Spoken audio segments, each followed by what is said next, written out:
তুমি তোমার প্রেম, তোমার নারী সঙ্গ, সেটাকে তুমি কিভাবে দেখো? সেটাকে অনেকটা চ্যাপলিনের ধারণা থেকে দেখো? একটা পুরুষ সে তো 10টা মেয়ের কাছে যাবে, মানে which is normal।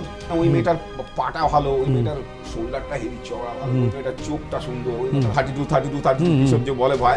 অধিকার ছাড়া একটা সম্পর্ক, মানে এই মানে বন্ধনহীন গ্রন্থি, এটা কি আদৌ তোমার মনে হয় যে বাস্তবে সম্ভব? মানে দেখবে একটা ইংরেজিতে কথা আছে না, ফল ইন লাভ।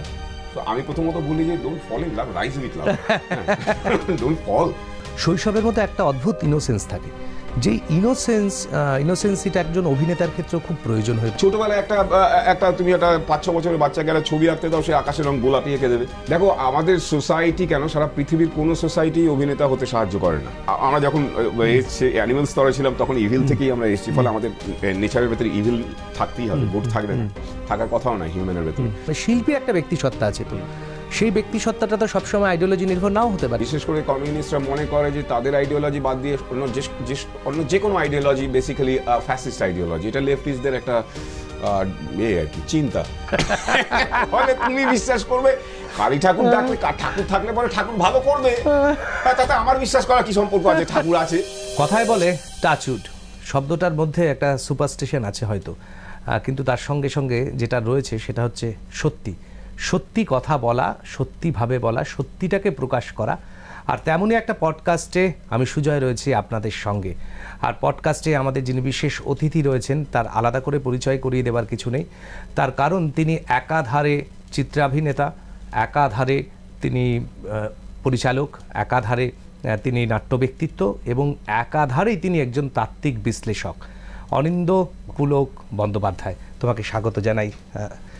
আমরা এই পডকাস্টটা শুরু করতে চলেছি এইরকমই একটা জায়গা থেকে, যে একটা সত্যি ভাবনাকে, ধরো আমাদের সামনে যা কিছু ঘটছে সেই ঘটার এখনকার যে সময় সেটা তো অনেকটা ভার্চুয়ালি, ফলে আমরা সত্যের কাছাকাছি খুব পৌঁছতে পারছি না।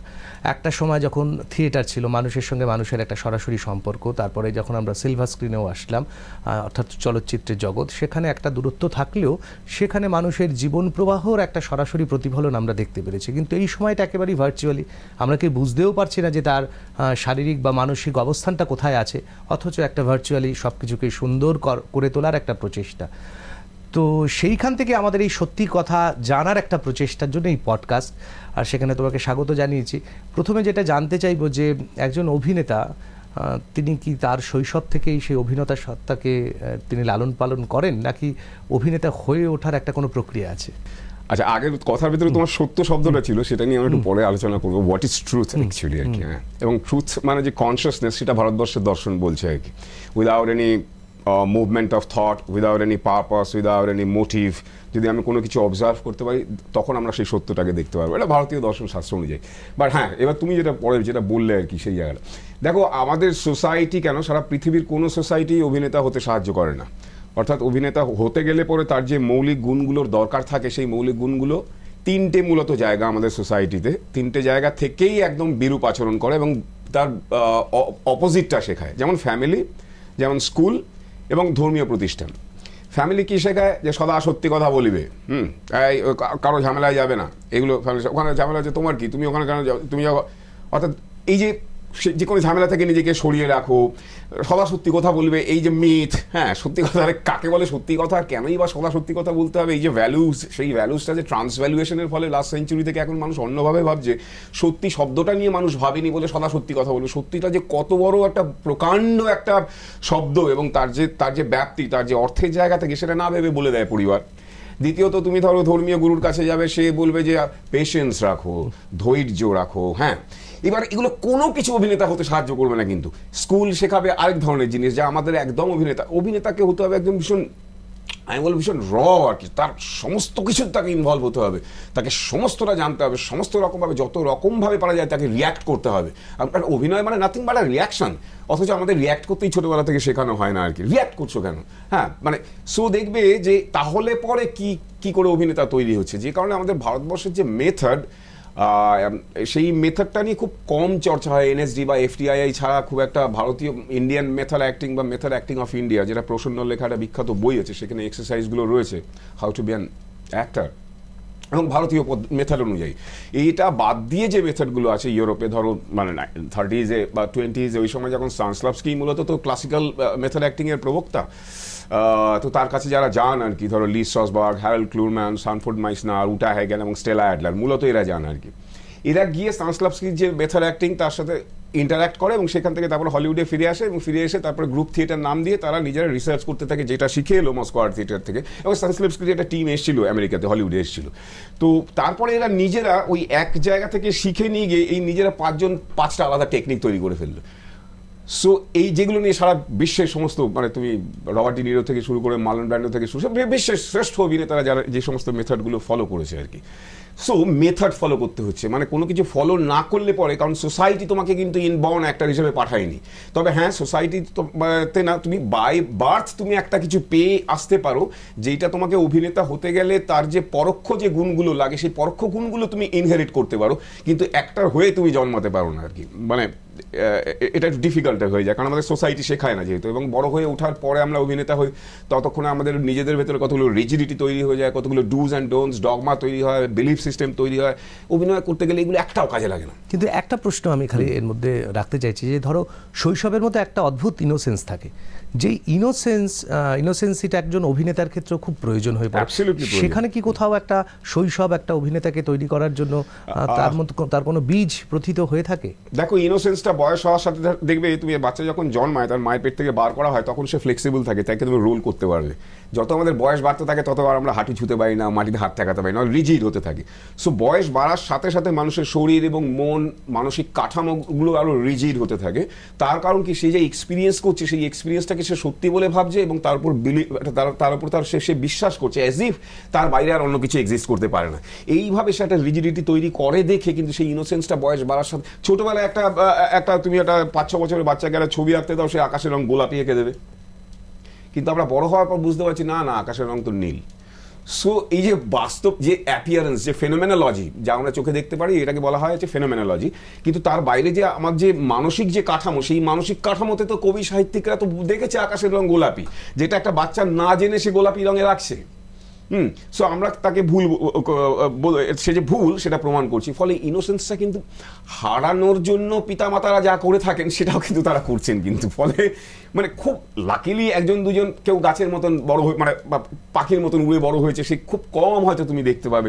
তখন তার ভেতর সেই সারল্য, সেই মানে সেই নাইভিটি যেটাকে আমরা বলি, সেই নাইভ হয়, ভালনারেবল হয়, সেটাকে বাঁচিয়ে রাখা। এবং এই সময় দাঁড়িয়ে গিয়ে তোমার সোসাইটির যে অবস্থা, মানে দেশকাল রাজনীতি সমস্তটা মিলে যা অবস্থা রয়েছে, সেই এখন তুমি বাঁচিয়ে রাখলে পরে তুমি আদৌ এক্সিস্ট করবে কিনা, মানে মানুষকে এখন শেয়ানা হতে হচ্ছে আর কি। মানে বাবা মারাই ইনডাইরেক্টলি, আমি শব্দটা এই প্রসঙ্গটা খুব গুরুত্বপূর্ণ একটা প্রসঙ্গ, অবশ্যই যাবো। কিন্তু তার আগে একটু তোমার ছোটবেলা জানতে চাইবো, যে তোমাদের শৈশবটা কি একটু এরকম পাখির মতন বেড়ে ওঠা, নাকি সেটাও খুব একটা ওই রকম অনুশাসন বা একটা ঘেরাটোপের মধ্যে আটকে যাওয়ার গল্প? না, আমাদের বেড়ে ওঠাটা একটুখানি খোলামেলাই ছিল আর কি। কারণ আমি যখন 6 বছর বয়স, তখন বাড়ির থেকে একটু দূরে আর কি, 300-400 মিটার দূরে একটা জায়গায় যাত্রা হতো, এই বিজয়গড়ের এখানে। তো 6 বছর বয়সে আমাকে সেটা অ্যালাউ করছে সারা রাত যাত্রা দেখা। এবং 6 বছর বয়সে আমার সেই যাত্রা দেখতে ভালো লাগছে। শুধু তাই নয়, সকাল হয়ে গেছে, সব লোক চলে গেছে, আমি তখনও বসে তিরপল গোটাচ্ছি, তাকে দেখে যাচ্ছি কেমন করে তিরপল গোটাচ্ছে এবং তিরপলগুলো কোথায় রাখবে। অর্থাৎ ওই যে মুগ্ধতা, একরাশ, ওই যে একটা ম্যাজিক চোখের সামনে জীবনে প্রথমবার দেখছি। ফলে হয়তো কোথাও অভিনেতা হবার যদি কিছু একটা, মানে তারপরে পরেই নিজেরা খাটের উপর যাত্রা শুরু করলাম, বন্ধু বান্ধব আরো জোগাড় করে ওই তরোয়াল বানিয়ে দিয়ে, ওই সেই রাংটা দিয়ে, তখন দুধের বোতল কাচের হতো, হ্যাঁ, তার উপরে এক ধরনের রাংটা থাকতো আর কি, মানে অ্যালুমিনিয়াম ফয়েল, সেই ফয়েল দিয়ে কঞ্চি কেটে সেই দিয়ে তরবারি বানিয়ে নিয়ে গিয়ে আমাদের যাত্রা শুরু হলো। এবং মূলত যাত্রার ভেতরে ভায়োলেন্সটাই বেশি থাকতো। সো ওই যে খাটের উপর উঠে গিয়ে পাঠ বলা হচ্ছে, কেউ মরবে না, সেটা নিয়ে ঝামেলা শুরু হয়ে গেল। এবার একজন তরোয়াল যখন দুজনের হাতে রয়েছে, একজনকে তো মরতেই হবে, কিন্তু কেউ মরবে না। সো সেই নিয়ে ঝামেলা আবার মিটে যাওয়ার পর তারপরে আমরা আবার মানে যাত্রা করছি। সো ওইটা কোথাও হয়তো ছিল। ফলে ওই যে অ্যালাউ করা ঘরের ভেতরে খাটের ওপরে, এখনকার দিনে আমরা ভাবতেই পাই না যে কোনো বাড়ির খাটের উপরে তার ছেলে যাত্রা করছে পাশের আরেকজন বন্ধুকে নিয়ে, এবং অবশ্যই কাদা ময়লা পা আর কি, মানে তখন কে এত হাইজিন এই সমস্ত ব্যাপার তো আইডিয়াই আসেনি। মানে বলেই দিলাম সেটা 76 সালের ঘটনা বলছি আমি আর কি, কারণ 76 সালে আমার 6 বছর বয়স। সো তখন লাইফস্টাইল এরকম ছিল না, বাংলার চেহারা এরকম ছিল না, তখন আমরা পেয়েছি ওই একটা। পরে যদি ধরো আরেকটু সময় আমরা এগিয়ে আসি, যখন তুমি তোমার যৌবন এরকম একটা সময়, এবং সেই সময় দাঁড়িয়ে যখন তুমি থিয়েটার বা অভিনয়ের জগতে অন্তত মানসিকভাবে প্রবেশ করা একটা শুরু হলো বা তোমার ইচ্ছে হলো, এই ইচ্ছেটা হঠাৎ করে কেন মনে হলো যে আমি অভিনয়ের জগতেই থাকতে চাই? এইটা না, ওই ছোটবেলা ওই যে বললাম ওইটা ছিল, এবং যেটা হয় যে আমার একটা বাড়িতে যেমন রবীন্দ্রসঙ্গীতের চর্চা হতো আর কি, একটু স্নব ছিল বাবা মায়েরা, কারণ অ্যাজ ইফ তারা মনে করতো রবীন্দ্রনাথ এবং লালন বাদ দিয়ে আর কোনো গান হয় না, এটা তারা মনে করতেন আর কি, খুবই আর কি। হ্যাঁ, সো রবীন্দ্রসঙ্গীত, এবং আমার বোন ছিল, সে ন্যাচারালি তাকে শিখতেই হতো আর কি, রবীন্দ্রসঙ্গীত শিখতো, কিন্তু আমার ওই একা একা বসে রবীন্দ্রসঙ্গীত গাওয়া এই বিষয়টা, এটাকে আমার টানতো না, অনেক বেশি টানতো হচ্ছে 5 জনের সাথে ইন্টারঅ্যাক্ট করা। এইটা হচ্ছে হিউম্যান নেচারে, মানে অন্তত আমার নেচারে এটা ছিল আর কি, যে হিউম্যান নেচার বললে হিউম্যান নেচার ইনহেরেন্টলি ইভিল, অবশ্য গুড নয় আর কি। তো ইভিল মানে আমরা যখন অ্যানিমাল স্তরে ছিলাম তখন ইভিল থেকেই আমরা এসেছি, ফলে আমাদের নেচারের ভেতরে ইভিল থাকতেই হবে, গুড থাকবে না, থাকার কথাও নয় হিউম্যানের ভেতরে।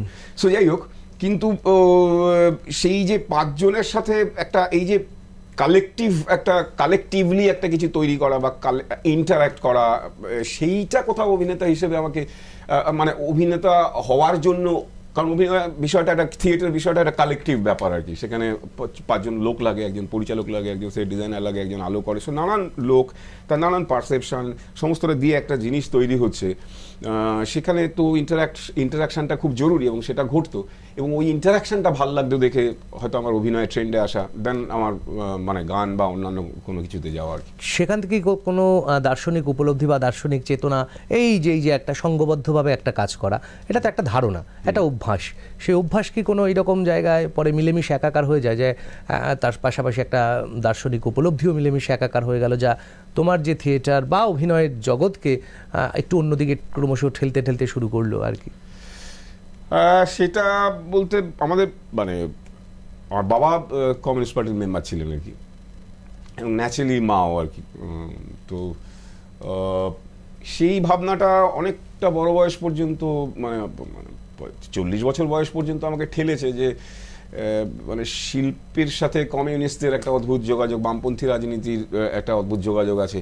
এখন যেটা দাঁড়িয়ে গেছে যে সেটাকে আঘাতও করা হয়, এবং সেটা সত্যিই তাই, এখনকার বামপন্থীরা মনে করে ওটা তাদের একমাত্র কুক্ষিগত করে রাখার জায়গা আর কি। অন্যান্য আইডিওলজি আবার কি নাটক করবে, কি সিনেমা করবে, থিয়েটারটা হচ্ছে তো মূলত বামপন্থীদের ইয়ে, এবং তার জন্য যথেষ্ট যুক্তিও তারা দেখাতে পারেন। আইপিটিএ মুভমেন্টটা 42 সালে শুরু হয়েছিল, তারা অধিকাংশ মানুষজনই বামপন্থী ছিলেন, কমিউনিস্ট ভাবনাধারায় বিশ্বাস করতেন, আইডিওলজিতে বিশ্বাস করতেন বলে তাদের যে সমস্ত প্রোডাক্টগুলো তৈরি হতো, গান বা নাটক বা সিনেমা সমস্তটাই, বা স্কাল্পচার, পেইন্টিং, সবটাই কমিউনিস্ট আইডিওলজি দ্বারা, এবং কমিউনিস্ট এস্থেটিক্স, বুর্জোয়া এস্থেটিক্স সেখানে ছিল না, বা ক্যাপিটালিস্ট এস্থেটিক্স সেখানে ছিল না।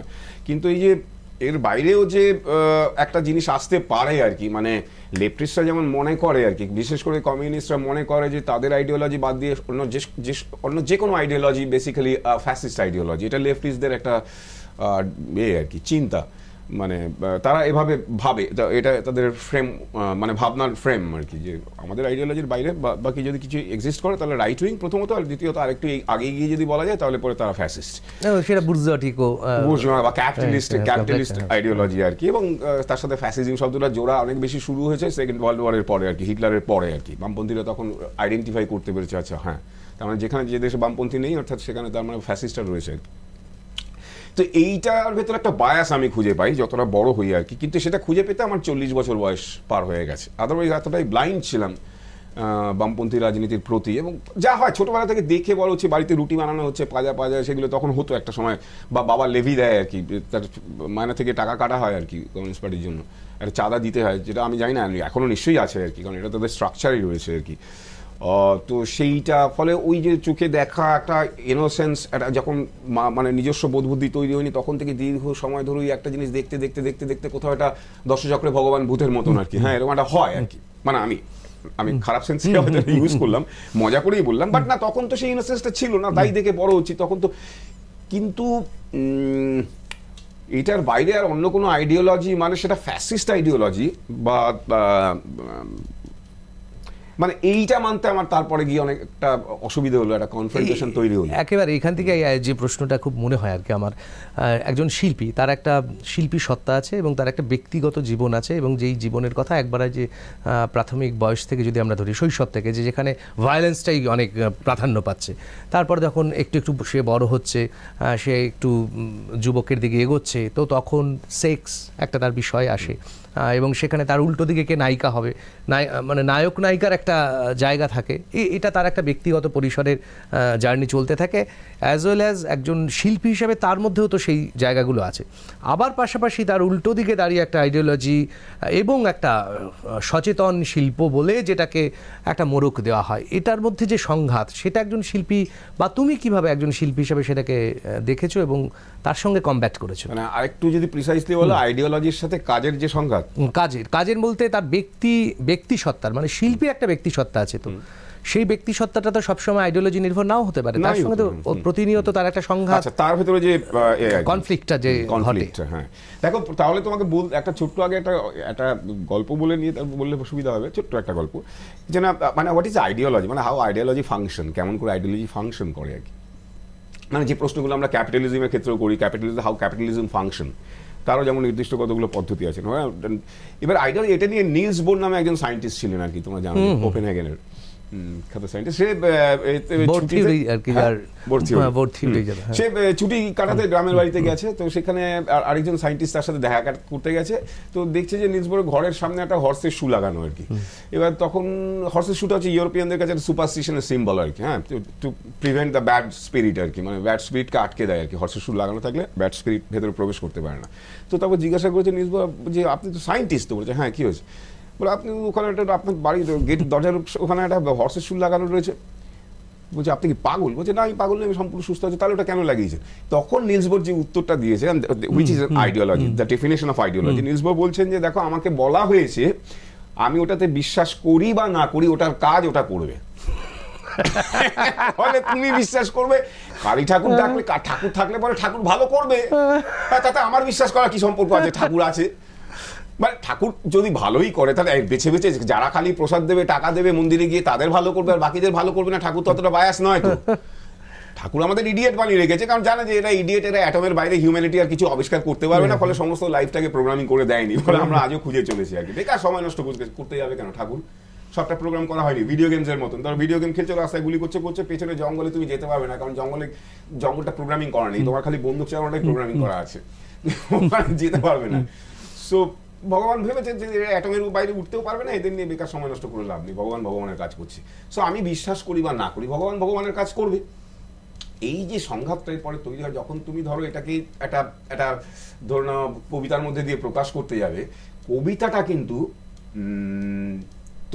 তুমি চাইবে যে তোমার মাস পড়ুক, মানে যত বেশি সংখ্যক মানুষ পড়ুক। যেমন শিল্পের এটা খুব প্রাথমিক একটা চাহিদা যে আমার নাটক অনেকে দেখুক, একটা টার্গেট অডিয়েন্স অবশ্যই থাকে, কারণ কি যে কোনো আর্টই ক্লাস বেস আর্ট, এটা ঋত্বিক ঘটক বলছেন। যে কোনো শিল্প পৃথিবীতে একমাত্র আলতাবিরার গুহার শিল্প বাদ দিয়ে তারপর থেকে যা যা শিল্প হয়েছে ক্লাস আর্ট, অর্থাৎ সে তার একটা নির্দিষ্ট ক্লাসে বিলং করে সে তার শিল্পটা করছে, ফলে তার শিল্প, তার ক্রিয়েটিভিটির মধ্যে তার ক্লাসের আইডেন্টিটি থাকবে, তার ক্লাসের রিফ্লেকশন দেখতে পাওয়া যাবে। সো যখন সে তারপরে একটা কবিতা লিখতে গেল, তখন কিন্তু তাকে মাসটা ধরতে হবে দেখে, বা যখন একটা স্ক্রিপ্ট তৈরি করলো বা একটা নাটক তৈরি করলো, তাকে মাসের কাছে পৌঁছতে হবে বলে, তখন কিন্তু সে কনসিয়াস হয়ে গেল। ফলে সেই এলিমেন্টগুলো ঢুকতে শুরু করলো, যেটা দিয়ে আমি মাসের কাছে পৌঁছতে পারি। তখন কিন্তু আমি আমার এই থিওরি যদি দিই, তাহলে কিন্তু ভাববে অনিন্দ তো ভগবানে বিশ্বাস করে না, তো আইডিওলজিতেও বিশ্বাস করে না, আইডিওলজি আমি বিশ্বাস করি বা না করি, আইডিওলজির কাজ করবে। এটা যদি মানুষ জেনে যায়, তাহলে তো ভয়ঙ্কর অবস্থা হয়েছে, তাহলে তো মানুষ তো নিজেকেই প্রশ্ন করতে শুরু করবে, তাহলে আইডিওলজির প্রয়োজনটাই বা কি আছে? সে এইখানে এই সংঘাতটা তৈরি হয়। তুমি যদি একবার ওইটা জেনে যাও যে দ্য ওয়ে আইডিওলজি ফাংশন, সেইটা জানলে পরে তখন কিন্তু তুমি কি ক্রিয়েট করতে যাচ্ছ, তুমি যদি লেফটিস্ট ক্রিয়েটার হও আর কি, ধরো তুমি একজন বামপন্থী কবি আর কি, তাহলে কিন্তু তোমাকে সমালোচনা করা যাবে না স্ট্যালিনের। মানে স্ট্যালিনের সমালোচনা আনা আকমাতো বা কবিতার মধ্যে দিয়ে করেছিল, স্ট্যালিন মেরে ফেলেছে জাস্ট। কতজনকে সাইবেরিয়াতে পাঠিয়েছে, কত কবি সাহিত্যিক, শুধু তাই নয়, তখন আইনস্টাইন ওখানে ছিলেন, আইনস্টাইনকে পর্যন্ত এক্সাইল হতে হয়েছিল। এরকম অসংখ্য কবি সাহিত্যিককে এক্সাইল হতে হয়েছিল স্ট্যালিনের সময়, মাও সেতুংয়ের সময়। সো আইডিওলজিকে যদি তুমি কোয়েশ্চেন করো তাহলে পরে তো মানে তাদের এক্সাইল হতে হবে অথবা মরতে হবে। সো এই যে কঠোর একটা সিস্টেম, যে আইডিওলজি কালেকটিভাইজেশনের ফলে যে মিলিয়নস লোক রাশিয়াতে মারা যায় লেট 20s 30s এর আগে ওরকম একটা সময়, কালেকটিভাইজেশন, সবার জমি নিয়ে নাও, সবার এটা নিয়ে নাও, তারপর ওখান থেকে যা যা হবে সমানভাবে ভাগ করতে হবে। তোমার 10 কাঠা জমি আছে, আমার 1 কাঠা জমি আছে, আমি 1 কাঠার জমি থাকা সত্ত্বেও তোমার 10 কাঠার সাথে জোগাড় হওয়ার পরে যে 11 কাঠা হলো, 11 কাঠা মানে 5.5 কাঠা আমি ভোগ করবো। ফলে অসংখ্য কৃষক মানে ফেমেন হয়েছিল, মাইন হয়েছিল, মানে মানুষ না খেতে পেয়ে জাস্ট মারা গেছে, স্টার্ভিং একেবারে। এটা নিয়ে তুমি কথা বলতে গেলে এটা তো আইডিওলজি যে কালেকটিভাইজেশন দরকার আছে কমিউনিস্ট পার্টিতে আর কি। তো এইটা নিয়ে যদি তুমি কথা যারাই বলেছে তাদেরকে তো পালিয়ে যেতে হয়েছে দেশ ছেড়ে। একেবারে। একটু ধরো আমি প্রশ্নটাকে একটু অন্যভাবে আবার করি, সেটা হচ্ছে যে আরও একটু এগিয়ে গেলাম সময়টা, এবং যখন হিটলার জন্মালেন। এবার হিটলার যখন জন্মালেন এবং যখন আমরা ফ্যাসিজম বলতে যা বুঝি আর কি, মানে যাকে আইকনিক একটা জায়গাতে রাখা হয়, তারপরে পৃথিবীতে একটা রাজনৈতিক, শিল্প, সংস্কৃতি সব জায়গা থেকে একটা আমূল পরিবর্তন ঘটা শুরু করলো। এবং সেখানে আমি দুজন মানুষকে এখানে কয়েন হিসেবে রাখছি, 1989 চ্যাপলিন এবং তারপরে 1998-এ ব্রেটল ব্রেক্ট। এই দুজন মানুষকে আমি যদি খুব কয়েন করে রাখি, তাহলে সেখানে দেখব যে চ্যাপলিন রাজনৈতিকভাবে, সামাজিকভাবে এবং অবশ্যই তার প্রকাশ শিল্পের মধ্য দিয়ে, চ্যাপলিনের সেই সিনেমা যা আজও পৃথিবীর যে কোনো সিনেমা বা অভিনেতার কাছে একটা আইকনিক জায়গা হয়ে থাকে এবং গোটা পৃথিবীর ক্লাসিক্যাল সিনেমার মধ্যে যাকে রাখতেই হবে, ওই রকম একটি আইডিওলজিক্যাল মানুষ। অথচ তার ব্যক্তিগত জীবন যখন আমি দেখছি, এবং সেখানে তার বহু নারী সঙ্গ, নানান রকম একাধিক স্ত্রী, পিকাসোর ক্ষেত্রেও আমরা প্রায় একই রকমভাবে ভাবতে পারি। এই যে একটা কোথাও ব্যক্তি জীবন এবং একটা আইডিওলজিক্যাল, পলিটিক্যাল বা শৈল্পিক জীবন, এই সংঘাতটা শিল্পী হিসেবে কিভাবে দেখো তুমি? এটা খুব প্রশ্নটা খুব ভালো, কিন্তু সমস্যাটা কি হয়েছে জানো তো? ধরো এই যে ফেজটার কথা বললে, বাই দ্য ওয়ে ব্রেক্টের কথা বললে, ব্রেক্ট কিন্তু আবার চ্যাপলিন এবং কার্ল মার্কস ছিল ব্রেক্টের মূল, মানে যাদের ইন্সপিরেশন আর কি, চ্যাপলিন এবং কার্ল মার্কস। ধরো ব্রেস্টের উদাহরণ দিয়ে বলি, যে ব্রেস্টকে 1933-তে বোধহয় রাইক্সট্যাগ হলো, রাইক্সট্যাগে সমস্ত বই, পৃথিবীর শ্রেষ্ঠ বইগুলো পুড়িয়ে ফেলা হলো, এবং ব্রেস্ট তার পরের দিন চলে গেল ওখান থেকে। প্রথমে বোধহয় স্ক্যান্ডিনেভিয়ান কান্ট্রিতে অথবা প্রাগে গিয়েছিল, ওখান থেকে তারপর আমেরিকায় ফিরে এলো। এবার এই যে জার্নিটা শুরু হচ্ছে না, এই জার্নিতে নানান মানুষের সাথে ইন্টারাক্ট করতে হচ্ছে আর কি। এবার সেই সময় যেহেতু আমেরিকাতে যাওয়ার পর কি হচ্ছে, হলিউডে কাজ করেছিল কিন্তু হলিউড ভালো লাগেনি, এদিকে বামপন্থী কার্যকলাপ চালাচ্ছে, প্রায় লুকিয়ে রয়েছে, এফবিআই এর নজরে পড়ে এবং এফবিআই এরকম তখন জেরা করে এবং সেখান থেকে তাকে পালাতে হচ্ছে। তো তুমি দেখবে যে এই যে জার্নিটা টোটাল, এটা মূলত 30 থেকে 40-এর ভেতরে আর কি, ওই সময়টা হিটলারের উত্থান, এই সময়টা থেকে ব্রেস্টকে বার্লিন ছাড়তে হয়েছিল ওই কারণেই আর কি, হিটলারের কারণেই আর কি। তো এই এক একটা জায়গায় না এক এক রকম মানুষের সাথে ইন্টারাকশন। ব্রেস্টের ক্ষেত্রে যদি এটা হয়, ব্রেস্টে ভেলেনা বাইগেল একমাত্রই, তার আগে একটা সম্পর্ক ছিল, হ্যাঁ, কিন্তু সেই অর্থে তাকে হাইলাইট করা, যে আমরা চ্যাপলিন বা আমরা চ্যাপলিনের ক্ষেত্রে বা পিকাসোর ক্ষেত্রে যেটা হয়েছে, এটা কেউ কেউ মানে কোনো তাত্ত্বিক এটাকে বলেন যে এটা ভালো নয়। সো এই যে ভালো এবং মন্দ, এই কনসেপ্টটাকে বুঝতে হবে কি প্রথমে। আমি কিন্তু ওদের হয়ে সাফাই গাইছি না মোটেও আর কি, বাট আমরা যেটা আরেকটু যদি ডেপথে গিয়ে দেখি যে ভালো এবং গুড অ্যান্ড ইভিলের যেটা একটু কথা হচ্ছে, এটা কিন্তু বাইরে থেকে আসা, মানে কেউ মরালিটি নিয়ে জন্মায় না। কিন্তু ধরে নাও আমরা প্রি স্টেজ অফ হিউম্যান, মানে ধরে নাও অ্যানিমাল স্টেজে, তখন মাস্ট বি সামথিং ওয়েন রং, যেখান থেকে মানুষের ভেতরে ওই যে ইভিলটাকে দমন করবার জন্য মানুষ সিভিলাইজেশন তৈরি কথা ভাবতে শুরু করলো। এবং কি করে ভাবা হলো যে একজনকেও সব থেকে শক্তিশালী, তার খাবারটা হয়তো কেউ একটা খেয়ে নিয়েছে একটুখানি, বা তার বাচ্চাকে হয়তো আহত করেছে, বা সে যেটা ভেবেছিল যে আমি ওটাকে স্বীকার করবো, তার আগে সে গিয়ে স্বীকার করেছে, সে তাকে দণ্ড দিল। এই শুরু হলো হচ্ছে মরালস, গুড অ্যান্ড ইভিল। কেন মারলো? কারণ সে আগে চিন্তা করেছিল সে খাবে ওটাকে, হরিণটাকে স্বীকার করে খাবে বলে, কিন্তু তার আগে দেখা গেলো সে মেরে দিল। অর্থাৎ কি, এই যে ইভিল বা গুড, এটা কিন্তু বাইরে থেকে এলো। বাইরে যদি সেই ঘটনাটা না ঘটতো তাহলে পরে এই মরালিটি আমার তৈরি হতো না। মানে গুড টু রেজিস্ট, এই যে গুড টু রেজিস্ট মানে ওকে রেজিস্ট করতে হবে, এর কারণ রেজিস্ট করাটা ভালো, এই বোধটা কিন্তু বাইরের অ্যাকশনটা না ঘটলে কিন্তু মানুষ নিয়ে জন্মাতো না আর কি। সো যাই ঘটেছে হিস্ট্রিতে, সিভিলাইজেশনে মানুষ কিন্তু ঘটেছে, তারপর সে রিয়াক্ট করেছে, বিশেষ করে মরালিটি এবং গুড ইভিল, এইটাকে এই দুটোকে বলতেই হবে আর কি, মানে রাইট রং এই কনসেপ্ট। রাইট, প্লেটো বলছে যে এই তো দিনের বেলায় সূর্যের আলো থাকো বলে সবটা পরিষ্কার দেখা যায়, সো দিস ইজ গুড। অর্থাৎ clarity, always humanity needs a clarity. সেই ক্ল্যারিটি এসছে দিনের বেলায় সূর্য আছে, কিন্তু what is the good about the সূর্য, মানে কি মানে সূর্য সম্পর্কে গুড কি? হ্যাঁ সূর্য তো অবশ্যই, সূর্য না থাকলে কিছুই বাজবে না আর কি, কিন্তু তার সাথে মোরালিটির কি যোগ সেটা বুঝতে হবে। সো দেখবে যে এই যে মোরালটাকে আমরা জুড়ে দিই, মানে 4টে বিয়ে 5টা বিয়ে করা মানে সোসাইটি ভাবছে, যদি আমাদের সোসাইটি ভাবে, ওদের সোসাইটি ওটা ভাবে না, আমরা আমেরিকা ওদের তো ভাবার কোনো প্রশ্নই নেই, কিন্তু ওভারঅল এখনো পৃথিবীতে আছে। বা আবার এই মুহূর্তে একটা মজার কথা বলে দিই, ধরো আর্জেন্টিনা হচ্ছে সব থেকে বেশি মানুষ মানে সাইকোলজিক্যাল টেস্ট করায় আর কি। আর্জেন্টিনাতে মনে করে যে একটা মহিলার সাথে যদি কোনো একজন পুরুষ থাকে তাহলে সে মানে তার ভিতরে একটা প্যাথোলজিক্যাল প্রবলেম আছে, প্যাথোলজিক্যাল ফিক্সেশন আছে। একটা পুরুষ সে তো 10টা মেয়ের কাছে যাবে, উইচ ইজ নর্মাল। মানে একটা মেয়ে ভাইস ভার্সা, সে 10টা ছেলের কাছে যাবে, এটা নর্মাল। কেউ যদি একজনের সাথে থাকে তার মানে প্যাথোলজিক্যাল ফিক্সেশন আছে, অর্থাৎ একে স্টাডি করতে হবে, একে ডাক্তার দেখাতে হবে। ভাবতে পারছো কোথায় যাচ্ছে ক্যাপিটালিস্ট অ্যানালিসিস।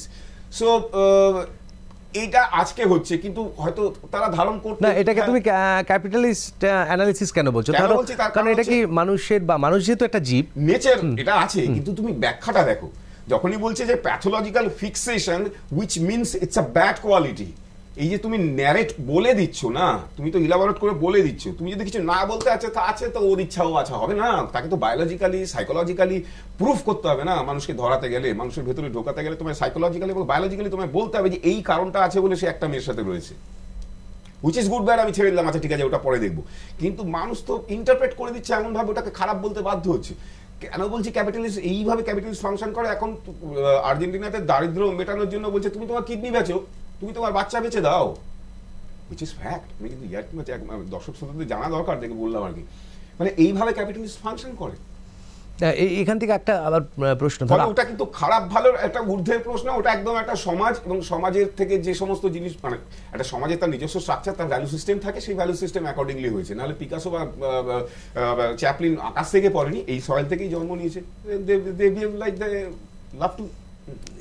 ব্যক্তিগতভাবে তুমি মানে তোমার জায়গা থেকে, মানে তোমার যদি মানসিকতা বলি, যে সেখানে তুমি তোমার প্রেম, তোমার নারী সঙ্গ, সেটাকে তুমি কিভাবে দেখো? সেটাকে অনেকটা চ্যাপলিনের ধারণা থেকে দেখো?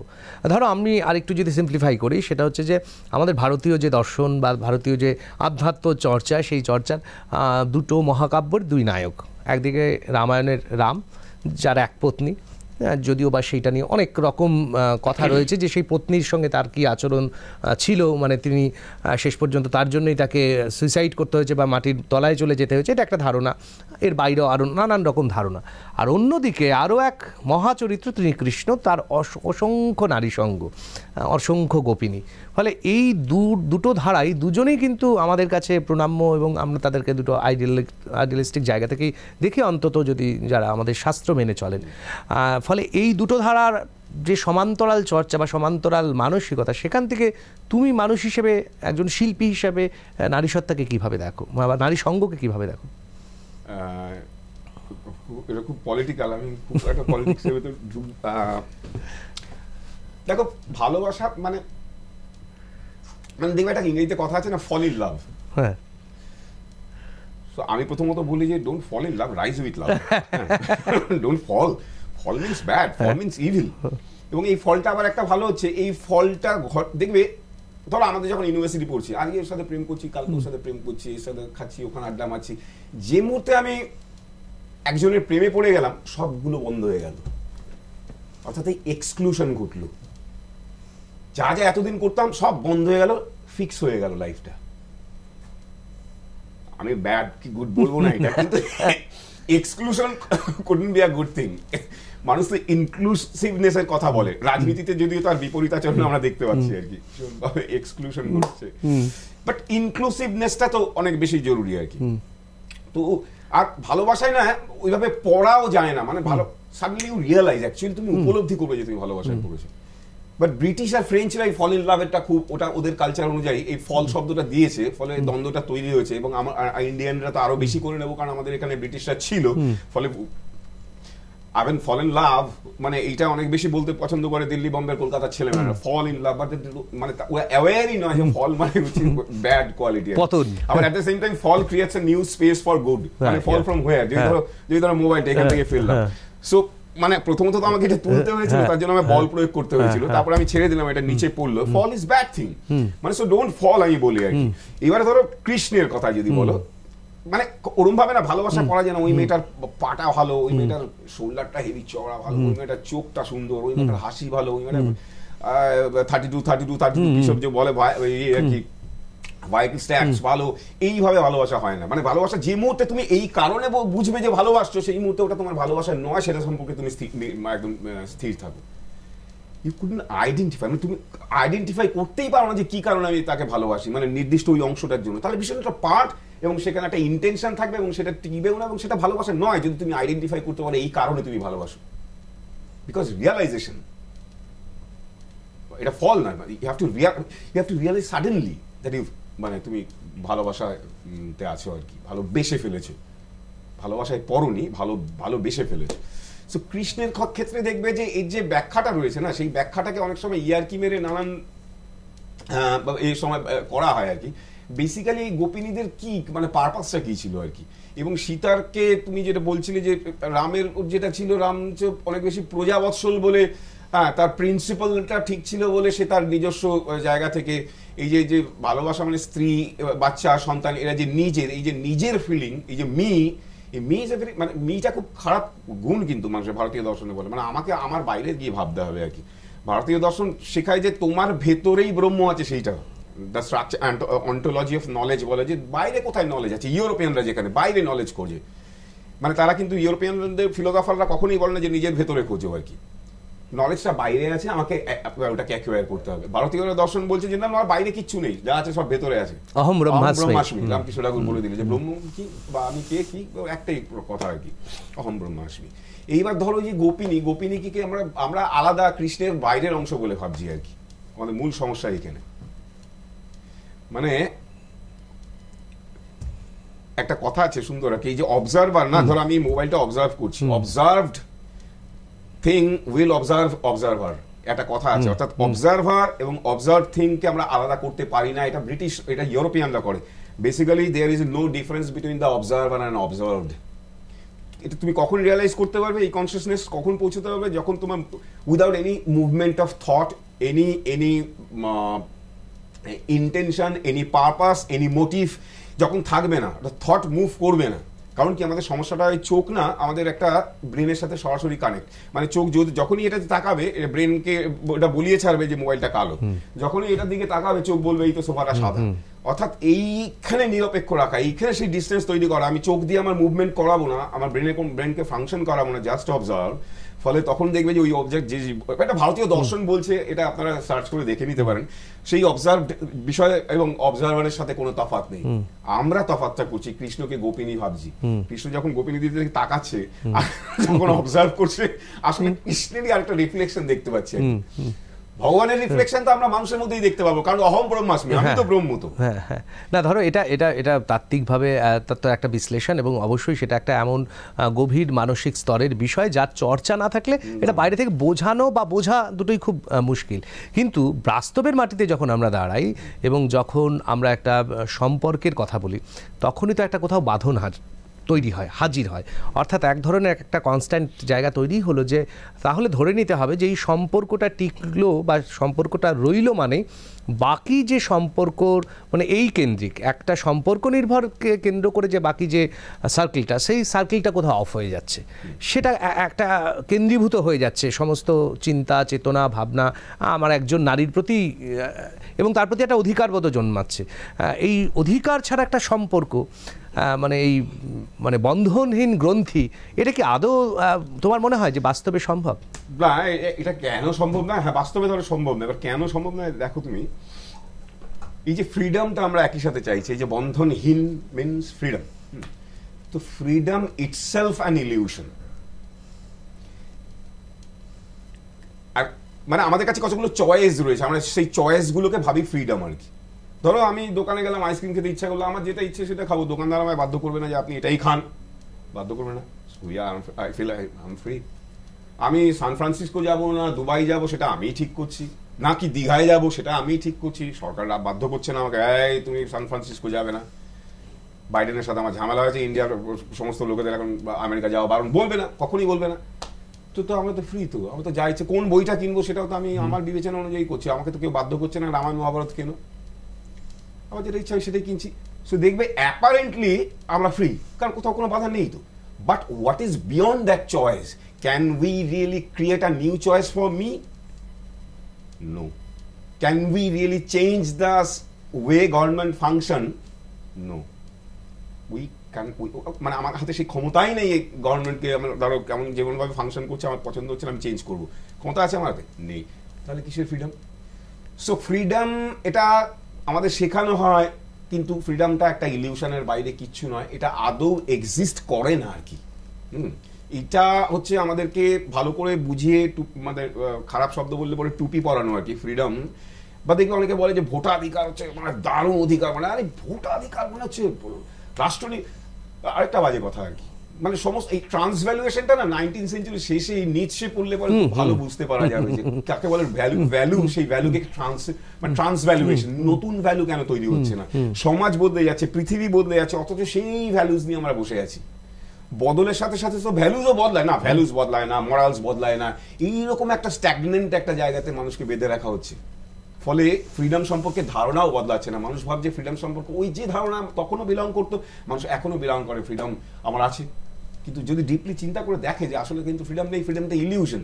সম্পর্কের ক্ষেত্র, এবারে তোমার এটাতে আসি, এই যে ব্যাকড্রপটা বললে সুবিধা হলো এই কারণে বললাম, এই কারণে যে এবার দেখবে যে একটা সম্পর্ক মানে কি ফ্রিডম নেই, সেই জায়গায় আমরা রিচ করছি। কারণ আসলে তো ফ্রিডম বলে কিছু নেই, অথচ আমরা এক্সার্ট করি, আমরা বলি যে হ্যাঁ আমার বউকে গিয়ে আমি বাধা দিই নাকি কোথায় বেড়াতে যাবে না কি যাবে, যে ওরাই ডিসাইড করবো, আমাকে যেখানে বলে আমি যাই, বা আমি যদি বলি যে চলো ওখানে বেড়াতে, আমার বউ বাধা দেবে, ফ্রি। বাট আদৌ যখনই ধরো তার মনের মতন কোনো একটা অ্যাকশন ঘটবে না, বা যখনই ধরো আমার মনের মতন কিছু একটা ঘটবে না, তখন কিন্তু মানে যে কেউ ইন্টারফেয়ার করতে পারি, এবং সেই ইন্টারফেয়ারেন্স মানে তোমার তো ফ্রিডমে তুমি ইন্টারফেয়ার করছো, এবং তখনই ঝামেলাটা বাঁধছে, তখন একটা অশান্তি, মানে খুব স্বাভাবিক। কারণ কি আমরা ফ্রিডম সম্পর্কে প্রথমত সচেতন নেই, ফ্রিডমের একটা ভুল ইন্টারপ্রিটেশন আমাদের আছে বলেই এগুলো হয়। মানে যদি সত্যি সত্যি দুটো মানুষ একত্রিত হয় তারপরেও তারা ফ্রি আলাদা, এইখানে কিন্তু আমাদের এইভাবে বড়ই করা হয় না। কারণ কি ওই কতগুলো অধিকার বোধ, যে অধিকার বোধগুলোকেও আমরা ফ্রিডমের অন্তর্গত ভাবি। তাহলে তাই আমরা যদি একটু পিছিয়ে যাই, ধরো যখন সামন্ততন্ত্র ছিল, একজন সামন্ত প্রভু একাধিক নারী সঙ্গ করতেন, একই সঙ্গে তার এরকম হারেম ছিল, এবং তারই সঙ্গে তার স্ত্রীরা ছিলেন, এবং একজন নয় একাধিক স্ত্রী ছিলেন। এই যে একটা সম্পর্ক, আর আজকে সোসাইটিতে দাঁড়িয়ে একজন স্ত্রী বা তাকে ডিভোর্স না করলে আরেকজনের সঙ্গে সম্পর্ক করা যাবে না, এই যে কোথাও একটা সিস্টেমেটিক জায়গাতে থাকা, তাহলে কি আমরা বলবো আমরা এগোলাম না পেছলাম? এটা খুব একটা এগোনো পিছনের ব্যাপার নেই। তবে সাধারণত কি হয় জানো তো, ধরো এই যে উদাহরণটা তুমি দিচ্ছ, মানে এখন না পৃথিবীর কোনো রাষ্ট্রনেতা না অ্যাকচুয়ালি আগামী 50 বছরে কি হবে, ভ্যালুস কোথায় দাঁড়াবে কিচ্ছু বুঝতে পারছে না। মানুষের আদৌ চাকরি বাকরি থাকবে কিনা, কারণ যেভাবে এআই এগিয়ে আসছে তাতে পুরো মানুষের ভ্যালু সিস্টেম তছনছ হওয়া বাকি আছে, এখন অনেক কিছু দেখা, শুধু চাকরি যাবে এরকম নয়। যখনই মানুষ সামনের দিকটা দেখতে পায় না, তখন কিন্তু ইনস্টিংটিভলি মানুষ পেছন দিকে তাকায়। সেটা যে কোনো অর্থে হতে পারে, কিন্তু সেটা আমরা রামায়ণ মহাভারতকে কেন টেনে নিয়ে আসি এই মুহূর্তে এভাবে ইন্টারপ্রেট করা যেতে পারে, কারণ কেউ পাচ্ছে না, পৃথিবীর কোনো রাষ্ট্রনেতা পাচ্ছে না। কিন্তু অর্থাৎ তখন সে তার পাস্ট থেকে কিছু একটা পাস্টকে ইন্টারপ্রেট করে অ্যাকর্ডিংলি সে ফিউচারটাকে তৈরি করার চেষ্টা করে।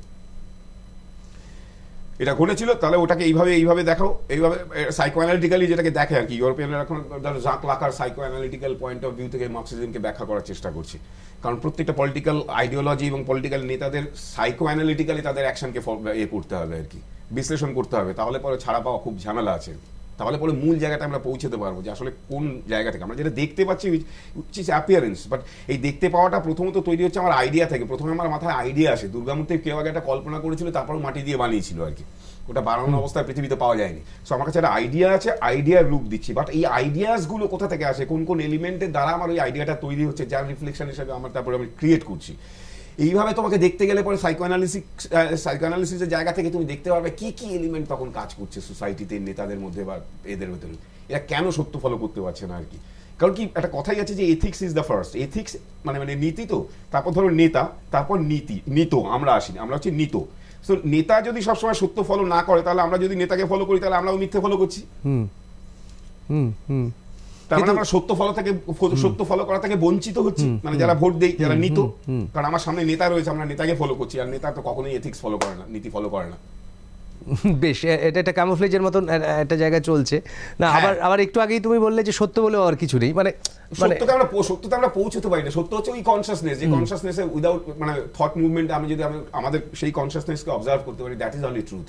ভারতবর্ষ বলছি, কোন রকম ইন্টেনশন ছাড়া, কোন রকম মানে কি করবো পারপাস ছাড়া, কোন রকম মোটিভ ছাড়া, উইদাউট এনি থট মুভমেন্ট যদি আমরা অবজার্ভ করতে পারি কোনো কিছুকে, তখন দেখতে পারবো যে আসলে ওই যে আমি যেটাকে অবজার্ভ করছি তার সাথে আমার কোনো তফাৎ নেই। That is called only truth. বেশ, আমি আবার একেবারেই একটু ব্যক্তিগত স্তরে একটা প্রসঙ্গে চলে আসি।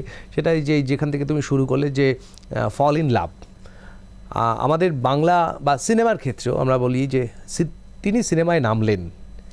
তো তুমি যখন এই থিয়েটার থেকে তোমার কি মনে হয়, তুমি কি সিনেমায় নামলে না তুমি এটাকে কিভাবে দেখো? উঠিয়েছি আমাকে, আমি কাহিনী করার পরে, কাহিনীতে একটা 30 সেকেন্ড 40 সেকেন্ডের মতো ট্যাক্সি ড্রাইভারের রোল ছিল, ওইটা করার পর আমার মানে মানে গাদা গাদা ছবি এসছে আর কি। এবং সৃজিত মুখার্জির 22 শ্রাবণ, এই দুটো ছবির রেফারেন্স আমি সব জায়গায় দিই এই ধরনের, যখন এই ধরনের কোনো প্রশ্ন ফেস করি। এই দুটো ছবি করার পর আমার গাদা গাদা রাইজ হয়েছে আর কি। এখন এই মুহূর্তে 118 খানার উপর সিনেমা হয়ে গেছে। আমার ক্ষেত্রে রাইজ হয়েছে আর কি। কিন্তু কারো কারো ক্ষেত্রে কি এটা মানে ফল হতে পারে? হ্যাঁ, হতে পারে। সেটা ডিপেন্ড করে যে তুমি কতটা দর্শক মনে ছাপ ফেলছো, কতটা তুমি প্রস্তুত অভিনেতা হিসেবে। ফলে যে যত ছোট পার্ট, নাহলে ছোট বড়র সাথে যে এস্টাবলিশ হওয়ার চান্স নেই, সেটা আমি নিজেই বলে দিলাম আর কি। যে আমার তো কাহিনী আপনারা দেখতে পাবেন, আমার খুব বেশি হলে পরে 40 সেকেন্ড দেখিয়েছি আর কি। কিন্তু তার জন্য আমাকে প্রুফ করতে হয়নি। প্রুফ করতে গেলে অনেক বেশি স্পেস লাগে না। সেইটা আমি যখন যেখানে ধরো এখন অভিনয় নিয়ে কোথাও ক্লাস করাতে গেলে বলি আর কি, যে প্রুফ করবার জন্য হেঁটে চলে যাওয়াই যথেষ্ট আর কি। না, কিন্তু ধরো আমি বলছি যে একটা সময় আমাদের বাংলা সিনেমার যদি জগৎ থাকে, সেই সময় দাঁড়িয়ে যারা লিজেন্ড ছিলেন, সত্যজিৎ রায়, মৃণাল সেন, ঋত্বিক ঘটক, যাদেরকে আমরা বলি না কেন, তো তাদের সিনেমাগুলোর মধ্যে আমরা দেখতাম যে অভিনেতা যারা, তাদের কাজ অনেক বেশি হাইলাইটেড রাদার দেন নায়ক তো ছিলেনই। সৌমিত্রের মতন একটা নায়ক, তিনি নতুন হলেও তিনি একজন নায়ক হিসেবেই সত্যজিৎবাবু তাকে প্রজেকশন করেছেন। কিন্তু পাশাপাশি তুলসী চক্রবর্তীর মতন একজন অভিনেতাকে একটা সিনেমার মুখ্য চরিত্রে করে দেওয়ার মতন যে অবস্থান, আজকের সময় দাঁড়িয়ে cinema industry, Bangla cinema industry, এই ধরনের ঘটনাটা তো আমরা খুব বিরল। বরঞ্চ সেখানে ওটিটি প্ল্যাটফর্মে বরঞ্চ দেখতে পাচ্ছি যে কিছু অভিনেতার তার একটা কাজের, তাকে প্রকাশ করার একটা জায়গায়। ফলে তুমি যখন সিনেমাতে ঢুকলে, এই যে ছোট ছোট রোল বা একটা চরিত্র হিসাবে সেটা হয়তো খুব গুরুত্বপূর্ণ চরিত্র, কিন্তু তার ফোকাস পয়েন্ট অনেক কম, এইটা কি কোথাও তোমাকে দ্বন্দ্বের মধ্যে ফেলেনি? হ্যাঁ, এটা ফেলেছি। কারণ এই সময় সিনেমা না মানে খুব ক্লাব হয়ে রয়েছে আর কি। মানে কতগুলো মানে এই টাইপ আর কি, মানে কি বলবো, নির্দিষ্ট কিছু লোককে নিয়ে কাজ করবে এরকম একটা ভাবনা যদি ডিরেক্টর প্রডিউসারের ভেতরে আছে আর কি। হ্যাঁ, কারণ তারা কমফোর্ট ফিল করে আর কি।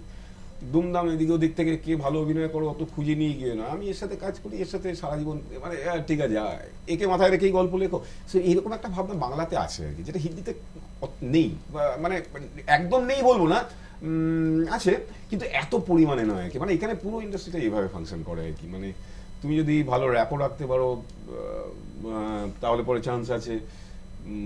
ঠিক এক্স্যাক্টলি কি কারণে, হ্যাঁ ঠিক, আমি যে যতটা এটা মানুষ বলে আর কি, যতটা পাওয়ার কথা মানে সেটা তো হয়নি। বা আমি একটা তার দিকে আঙুলও তুলি না, কারণ আমি টেলিভিশন করে ঠিক আছে চলে যাচ্ছে। বরং আমার এই স্টাডি প্রতিনিয়ত, এই ফিলোসফি, হিস্ট্রি, পলিটিক্স, এইসব স্টাডি, কবিতা, এইসব স্টাডি করে আমার দিব্যি কেটে যায়। খুব একটা ফ্রাস্ট্রেশন তৈরি হয় না ওই কারণে আর কি। টুকটাক বোম্বেতে যখন ডাক পাই, অডিশন দিয়ে সিলেক্টেড হই, করি, ঠিক আছে। আর তাছাড়া অনেক নতুন ছেলেরা যারা সিনেমা করে, শর্ট ফিল্ম করে, তারা আমাকে ডাকে প্রচুর আর কি। হ্যাঁ, মানে সেই কাজগুলোও করি আর কি। ফলে সেখান থেকে একটা কাজের একটা তৃপ্তির জায়গা সেখানে অবশ্যই আছে। কিন্তু আমরা এই যে যেখান থেকে আরেকটা দিক ছিল তোমার প্রশ্নটার মধ্যে, সেটা হচ্ছে যে তখন তুলসী চক্রবর্তী দেখো সর্বকালের সেরা অভিনেতাদের একজন আর কি। মানে সত্যি নিজেও বলেছিলেন, যদিও হলিউডে জন্মাতো তাহলে অস্কার পেতই। না, অবশ্যই। শুধু তাই নয়, মানে আমাদের কোনো বোধ বুদ্ধি নেই সিনেমা সম্পর্কে, তাও যতটুকু বুঝি যে তুলসী চক্রবর্তী একজন বিরল অভিনেতা। মানে সেই সময় যতজন অভিনেতা ছিল তাদের ভেতরে তো শ্রেষ্ঠ বটেই আর কি। শুধু তাই নয়, এইবারে আমরা সৌমিত্র চট্টোপাধ্যায়ের কাছে একবার মনে আছে, এতে কোনো একটা ছবির আউটডোর শুটিংয়ে শিলংয়ে বা কোথাও একটা সারা রাত না হলেও বা মাঝরাত ধরে তুলসী চক্রবর্তীর গল্প সৌমিত্র চট্টোপাধ্যায়, আমি জিজ্ঞাসা করেছিলাম যে তুলসী চক্রবর্তী অভিনয় প্রশ্নটা ছিল অনেকটা এরকম যে অভিনেতাদের কি শিক্ষিত হতে হয় না, এরকম কিছু আর কি আমি একটা প্রশ্ন করেছিলাম আর কি। তখন বলেছিল তুলসী তো ক্লাস 3 পর্যন্ত পড়েছিল, তারপর সেই কোথায় পালিয়ে গেল, তারপর ওখান থেকে বাইরে কোথায় ওই যে পালিয়ে গেছিল আর কি, একটা বাইরে আর কি, মা নাকি কোন একটা জায়গায় মনে পড়ছে না, অনেকদিন আগে কথা। তারপর সেখান থেকে আবার এখানে ফিরে এলো, এখানে বই বাঁধাইয়ের কাজ করতেন, মানে অদ্ভুত একটা লাইফ কাটিয়েছে আর কি। এবার এই যে বিভিন্ন স্যার বলছিলেন যে বিভিন্ন জায়গায় বিভিন্ন মানুষজন, বিভিন্ন পেশা, বিভিন্ন হ্যান্ড মুভমেন্ট, বিভিন্ন কাজ করে, এই সমস্তটা নিয়ে, মানে হ্যান্ড মুভমেন্ট কেন বললাম, যে ওখানে গিয়ে বাসন ধুতো কোন একটা বাইরে যেত একটা হোটেলে আর কি, তারপরে এখানে এসে বলতে বই বাঁধাইয়ের কাজ করতো এখানে।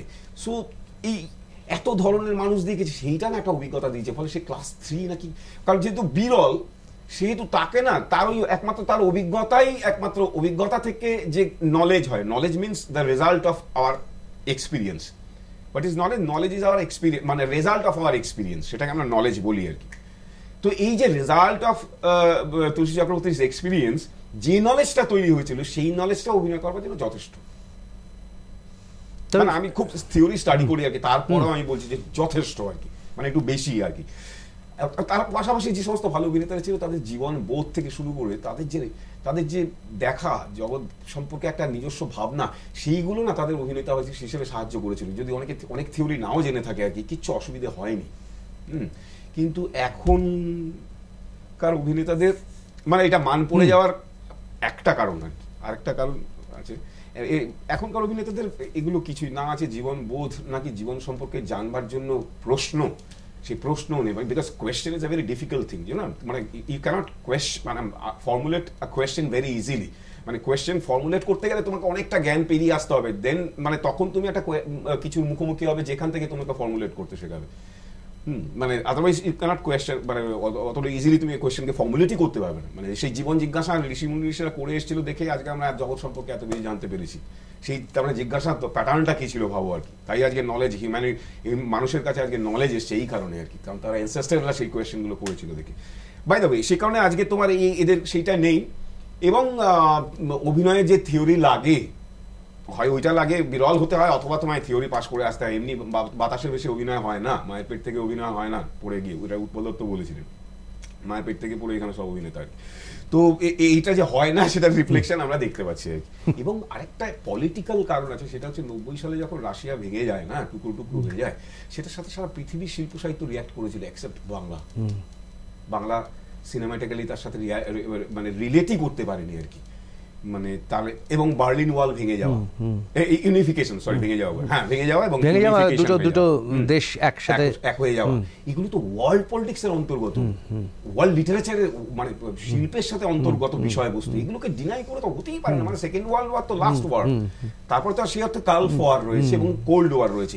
এইগুলোর সাথে না আমাদের শিল্প সংস্কৃতি, মানে আমাদের কবিতা বলো, গান বলো, 90-এর দশক কিচ্ছু রিলেট করতে পারেনি। তার আগে তো তুমি ভাবো যারা গান গাইছে, সলিল চৌধুরী কি ধরনের সুর তৈরি করছে, কি ধরনের তার কথা, কি সেই রিঅ্যাক্ট করাটা বন্ধ হয়ে যাওয়াতে না, মানে কোথাও দরজা জানলাগুলো বন্ধ হয়ে যাচ্ছে, একের পর এক বন্ধ হয়ে যাওয়াতেই এইরকম একটা পৃথিবী থেকে বিচ্ছিন্ন হয়ে গেছে, একটা দমকা জায়গার মধ্যে পড়ে যাওয়ার আর সম্ভাবনা থাকেনি, ফলে একটা রুদ্ধদ্বার হয়ে গেছে। বেশ খুব সুন্দরই তুমি বলছো। আরেকটা জিনিস একটু জানতে চাইবো যে এখান থেকেই যে ধরো আমাদের নতুনভাবে আমাদের এখন আমরা দেখতে পাচ্ছি যে ওটিটি বলে একটা প্ল্যাটফর্ম, মানে যেই প্ল্যাটফর্মের মধ্যে দিয়ে নানান রকম পরীক্ষা নিরীক্ষা কাজ হচ্ছে, এবং বিশেষ করে মানে সিনেমার একটা বিকল্প ধারা। আমরা সিনেমা দেখতাম একটা সিনেমা হলে গিয়ে এরকম একটা জায়গায়, তা মানে টেলিভিশন ঘরে ঘরে একরকমভাবে, এবং তারপরে এই যে প্ল্যাটফর্ম ডিজিটাল মিডিয়ামে চলে আসা, এবং সেখানে দুটো জিনিস খুব স্পষ্টভাবে দেখা যাচ্ছে। একটা হচ্ছে বহু নতুন অভিনেতা অভিনেত্রী তারা একটা সুযোগ পাচ্ছেন, আর দ্বিতীয় যেটা দেখা যাচ্ছে যে আমরা যদি শিল্পের গুণগত মানের জায়গা থেকে বলি, তাহলে ক্লাসিক্যাল সিনেমা হওয়ার একটা সুযোগ যদিও ঘটে, ক্লাসিক্যাল ওটিটি প্ল্যাটফর্মে একটা ক্লাসিক্যাল কাজ হওয়ার সুযোগ কি ঘটার সম্ভাবনা থাকে? মানে এটা কিভাবে দেখছো বিষয়টা? ইলিউশন না, তার একটা ফিকশন গল্প, মানে তার একটা ইলিউশন আছে। মানে তুমি যদি এই রিয়ালিটি থেকে সেই ইলিউশনটাকে সরিয়ে নাও না, then reality will disintegrate. মানে if you take away the illusion of the fiction from the reality, then reality will disintegrate. এই অর্থাৎ ইলিউশনের না একটা দরকার আছে সোসাইটিটাকে টিকিয়ে রাখবার জন্য। শুধুমাত্র রাজনৈতিক নেতাদের বা রাষ্ট্রের বা রাজ্যে আমাদের সেই ইলিউশনে রাখতে সাহায্য করলে পরে হবে না, আমাদের নিজেদেরও, আমরা নিজেরাও ইনফ্যাক্ট বিশ্বাস করি সেই ইলিউশনটাতে, কারণ আমরা তার ইলিউশন থাকলে কি ক্ল্যারিটি থাকে না, আর ক্ল্যারিটি না থাকলে পরে আমার ফ্রিডমও থাকে না। ফলে এটা খুব সম্পর্কযুক্ত, যে কারণে ফ্রিডম সম্পর্কে আমাদের একটা ভুল ধারণা, আমরা ভাবি যে ঠিক আছে, কিন্তু সেটা যে অ্যাবসলিউটলি ভুল। তার কারণ বিকজ অফ দ্য ইলিউশন, এই ইলিউশনটা আছে দেখে আর কি। কিন্তু অ্যাট দ্য সেম টাইম আমরা চাই যে এই ইলিউশনটা না সরুক, এই পর্দাটা সরে গেলে পরে আসল বাস্তবের চেহারাটা ভেঙে পড়বে, মানে বাস্তবের চেহারা ইলিউশন থাকুক, তাহলে বাস্তবটা আমরা যেমন ভাবে চাইছি তেমন ভাবেই থাকবে। তার যে কতটা মানে কন্ডিশন, আমরা কন্ডিশন বলে the danger of the condition, মানে কতটা ডেঞ্জার আর কি আমাদের এই কন্ডিশনিং, মনের কন্ডিশনিং, সেটা আমরা রিয়েলাইজ করতে পারি না বিকজ অফ দ্যাট ইলিউশন। এবার সিনেমাতে এবার চলে আসে তোমার এটাতে, এই যে ইলিউশন, যখন আমরা হলে দেখতাম না, মানে 20 ফিটের একটা পর্দা, দ্যাট ইজ অ্যান ইলিউশন, মানুষের চেহারা অত হয় না, এবং অন্ধকার ঘরে 500 জন মিলে একসাথে ধরো হাসছে, এই যে সামাজিক হাস্য বলা হয় বা সামাজিক ক্রন্দন বলা হয়, কোথাও হয়তো ফুপিয়ে ফুপিয়ে কিছু লোক কাঁদছে নায়ক নায়িকার দুঃখে, ক্যাথারসিস হচ্ছে, আমাদের ক্যাথারসিস হচ্ছে, যেখানে তোমার ব্রেস্টের সেই পয়েন্ট, ব্রেস্ট এখানেই আঘাত করেছিল, যে ক্যাথারসিস নয়, মানুষকে অবজেক্টিভলি দেখতে হবে, এবং র্যাশনালি অ্যানালিসিস করতে হবে, কারণ হিটলার আসছে, মানে বলছে আর কি। ফলে র্যাশনালি যদি অ্যানালিসিস না করে নায়ক নায়িকার দুঃখ দেখে কেঁদে ফেললাম, বাট দ্যাট ইলিউশন। এই ইলিউশনটা কিন্তু এইবারে ওটিটিতে আসার পর ভেঙে যাবে। ফলে আগামী 10 বছরে সিনেমার কন্ডিশন কি হবে বা ওটিটির কন্ডিশন কি হবে, সেটা বুঝতে বুঝতে আরো 10টা বছর লাগবে। বলা যায় না ওটিটির বাইরে অন্য কোনো টেকনোলজি আসতে পারে, কারণ কি ওটিটিতে সিনেমা, আমাদের সিনেমা দেখার যে অভিজ্ঞতা, সেই অভিজ্ঞতাকে মানে হিট করেছে এবং সেই অভিজ্ঞতাকে নস্যাৎ করবার চেষ্টা করছে, বিকজ এই ওটিটি এত পপুলার হয়েছে। সমস্ত অভিজ্ঞতা যা আমাদের এত বছরে 100 বছরের যে মানুষের, মানব জাতির যে অভিজ্ঞতা সিনেমা দেখার ওরকম বড় পর্দায়, সেইটাকে আঘাত করছে। মানুষ ইজিলি তার একই এফেক্ট পাচ্ছে, মনে করছে, আসলে সে পাচ্ছে না, সেটাও সে বুঝতে পারছে না, কারণ কি সেই ইলিউশনটা মানুষকে ভুলিয়ে দেওয়া হচ্ছে। ওই যে অত বড় পর্দায় মোহিত হয়ে দেখা, আমরা মিঠুন চক্রবর্তীর সিনেমা দেখছি, চিৎকার করে ফাটিয়ে দিচ্ছি, সারা বিশ্ব জুড়েই হয়, নিশ্চয়ই আমাদের মতন অতটা অসভ্যের মতন হয় না, কিন্তু দেখছি তো আমরা ওই একই বড় জিনিস কি, একটা 20 ফিটের গ্রেগরি পেককেই তো দেখছি আমরা, তারাও দেখছি, আমরাও দেখছি। So that is an illusion. এবার সেইটা না এইখানে এসে ভেঙে গেছে, এখানে 4 ইঞ্চি হয়ে গেছে, 6 ফুটের গ্রেগরি পেক এখানে 4 ইঞ্চি হয়ে গেছে। এবং তার সাথে আমরা আত্মস্থ হচ্ছি, তার সাথে আমরা ধাতস্থ হচ্ছি, ধাতস্থ হচ্ছি, ইনফ্যাক্ট সারা পৃথিবী জুড়ে, শুধু ভারতবর্ষ নয়। এটা অ্যাডিক্টেড হচ্ছে বলা যায়, অ্যাডিক্টেড হচ্ছে বলা যায়, অ্যাডিকশনও তৈরি হচ্ছে। এবার না কন্টেন্ট ওয়াইজ না, যেই কন্টেন্টটা ওই এখানে সেই কন্টেন্ট যাবে না, কারণ কি তুমি তার ডেপথ অফ ফিল পাবে না, মেকিং এর তত্ত্বেই তুমি আটকে যাবে আর কি। ম্যাকানাস গোল্ড তুমি এখানে দেখতেই পারবে না, কারণ ওই একটা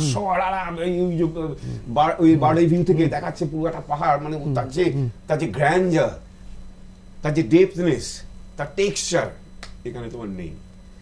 ফলে ওই অভিজ্ঞতাটাকে কোথাও অস্বীকার করে এটা এসছে, অস্বীকার করে কোনো জিনিসকে শিকারের অঙ্গীকার যদি থাকতো তাহলে পরেও হতো আর কি, কিন্তু শিকারের অঙ্গীকার নিয়ে আমরা এখন সেই গত 100 বছরের অভিজ্ঞতাকে অস্বীকার করছি, করে নিয়ে গিয়ে আমি এটাতে মানুষকে বুধ হওয়ার চেষ্টা করছি, এটাতে মানুষকে ধাতস্থ হওয়ার চেষ্টা করছি, কারণ ওখানে 500 লোক একটা পর্দা, এখানে 500টা লোক 500টা মোবাইল ফোন।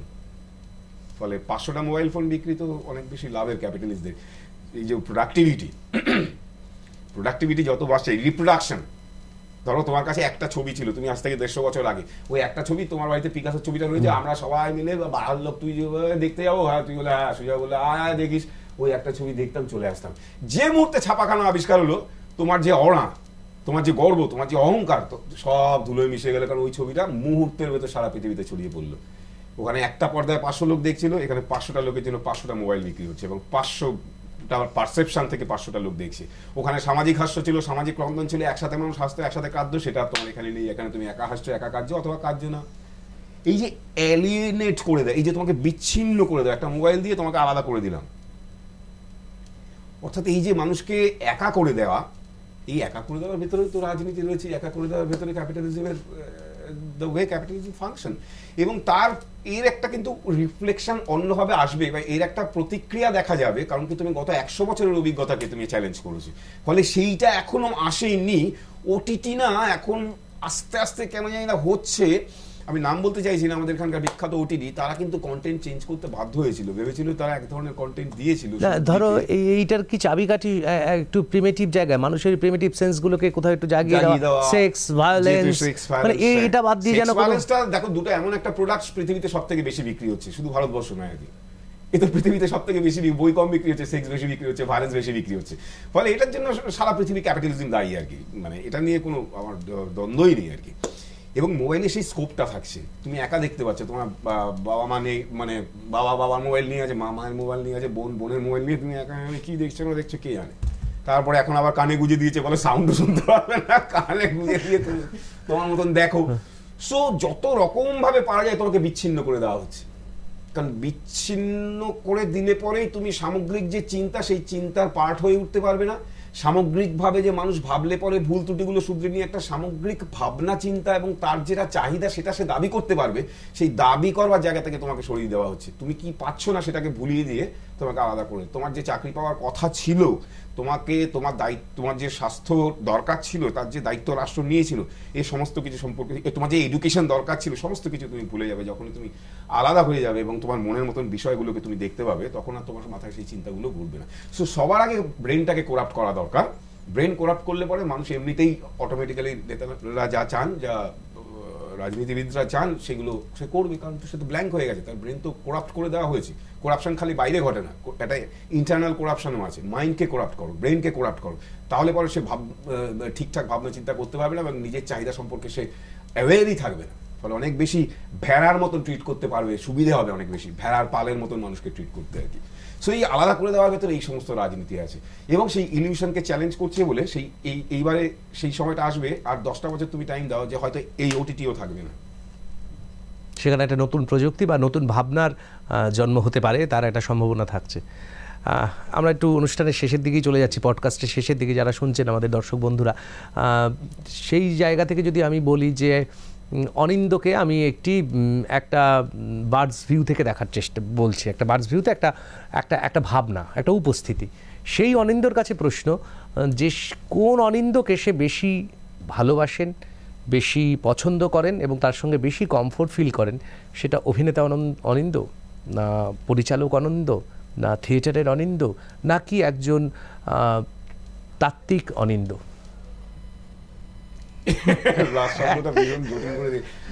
মানে দেখো, অভিনয়টা না, মানে ওটা তো মানে ন্যাচারালি, মানে ওটাকে আমি সেপারেট করতে পারি না আমার থেকে আর কি। বাট তার বাইরে যদি সেকেন্ড চয়েস দাও, তাহলে পরে আমি বলবো যে আমার সত্যি সত্যি একটু ডেপথ থেকে, মানে থিওরিটিক্যালি যে কোনো জিনিসকে ব্যাখ্যা করার একটা প্রবণতা আছে।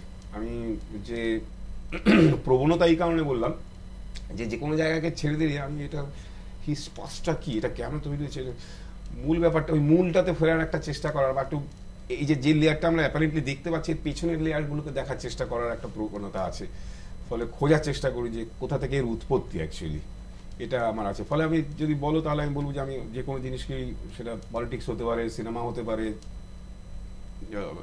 মানে থিয়েটার হতে পারে, সমস্ত কিছুকেই একটা থিওরিটিক্যাল জায়গা থেকে দেখার আর কি।